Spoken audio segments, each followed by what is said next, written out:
Merhaba, nasılsınız? Sağ olun, teşekkür ederim. Uyuşturucu hakkında ne düşünüyorsunuz? Yani zararlı yani abi. İçmesinler.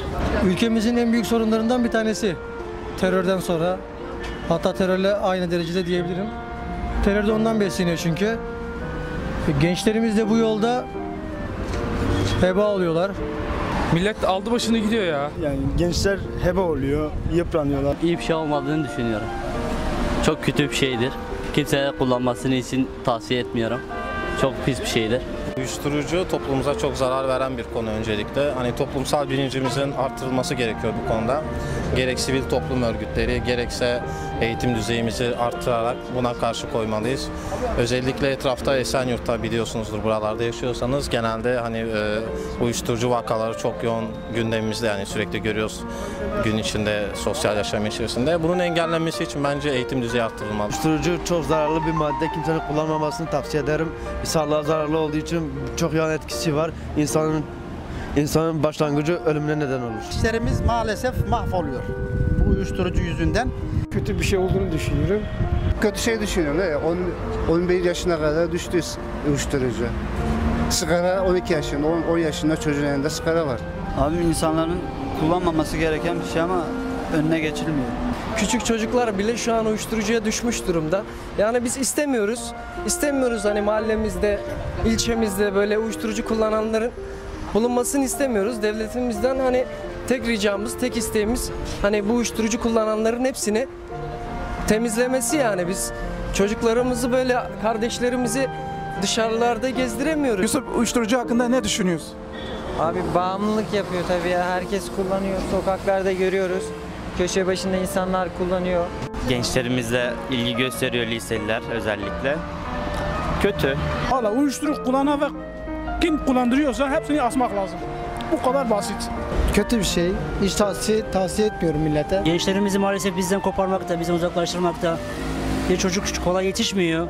Özellikle gençlere yani hiç kullanmamalarını tavsiye ediyorum şahsen ama arkadaş çevresinden kaynaklandığını düşünüyorum. Dünyanın en kötü şeylerinden biridir yani. Gençleri yok ediyor. Peki tavsiyeleriniz nedir? Ne olması gerek? Aile, anne, baba koruması lazım.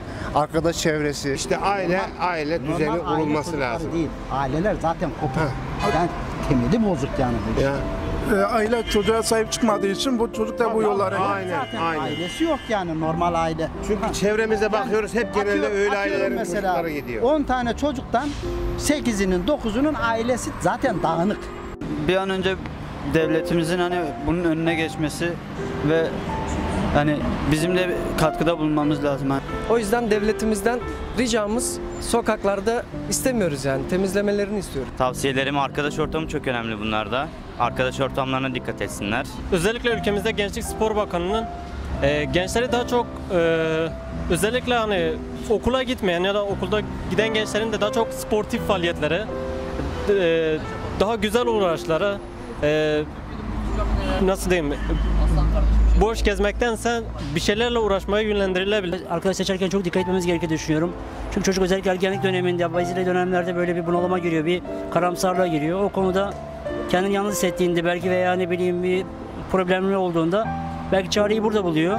Hiç kullanmamalarını tavsiye ediyorum şahsen. Sadece ailelerine buradan bir şey söylemek istiyorum. Yanlarında olsunlar, özgüvenlerini hiçbir zaman kırmasınlar. Ondan sonra hiçbir zaman sıkıldıklarını onlara göstermesinler. İlgilensinler ve bir iş yapmalarını imkan sağlasınlar. Boş kalmalarını kesinlikle izin vermesinler. Evde boş kalmasına izin vermesin. Kimlerle görüşüyor, arkadaşlarına çok dikkat etsinler. Ne gerekiyorsa, savaşsa, ölümse, öldürelimse, öleceksek ölelim yani. Eğer benim çocuğumun hayatını karartıyorsa bu iş olmaz yani. Bir iş vermeleri lazım. Yani lise mezunlarına iş yok diyorlar, üniversite mezunlarına iş yok diyorlar. Ya herkese bir iş vermeleri lazım bence.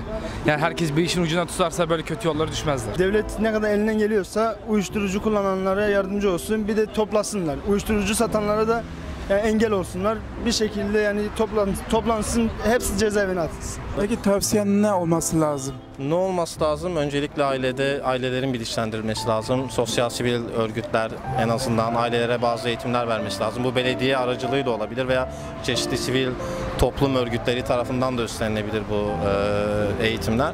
Bunun dışında okullarda biraz daha fazla seminer tarzında eğitimlerin arttırılması bence yararımız olacaktır diye düşünüyorum. Kısa zamanda tedavi olmasını dilerim.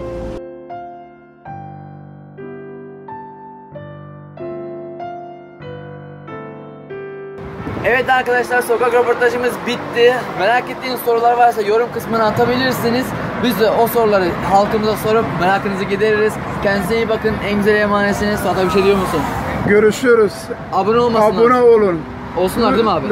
Lütfen rica ediyorum. Bu özellikle abone olun. Teşekkürler. Kendinize iyi bakın arkadaşlar. Görüşürüz.